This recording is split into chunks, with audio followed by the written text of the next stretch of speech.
10 répressions n'est pas suffi.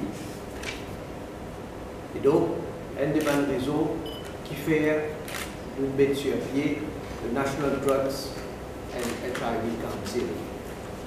Aujourd'hui, il y a une première réunion de ce conseil-là.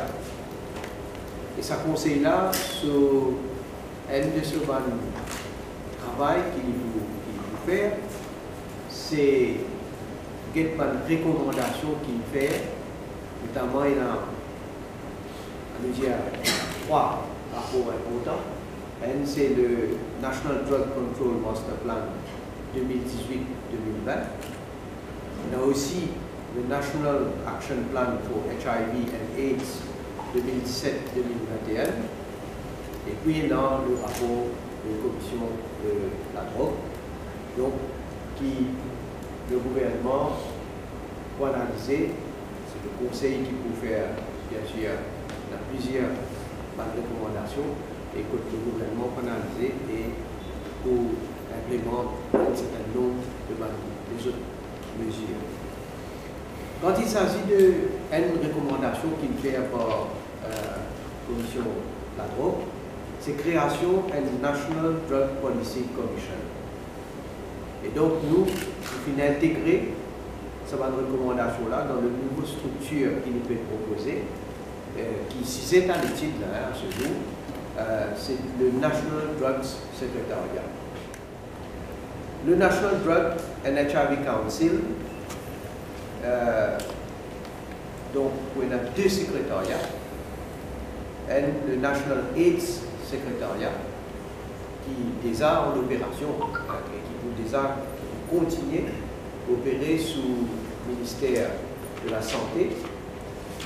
Et l'autre, c'est le National Drugs Secretariat, qui nous permet sur pied et qui peut baser, dans le premier temps, au ministère de la Défense. Ça, le conseil qui nous a dit, il y en a pour objectif, parmi d'autres, c'est promouvoir une approche multisectorielle pour capable d'amener une meilleure réponse à la drogue et HIV, et aussi organise une mesure concrète pour capable minimiser l'impact personnel, social et économique de la drogue et de penser qu'il est très approprié.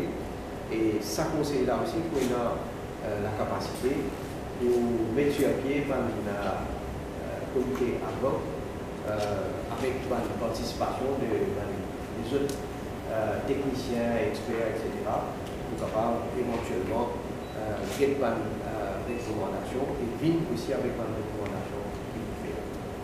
On veut dire que nous voulons construire un pays qui est plus propre. Et nous-mêmes, on peut présider ce conseil-là, parce qu'il voulait qu'il nous accélère le travail qui déjà commencé, mais nous ne pas faire ce travail-là.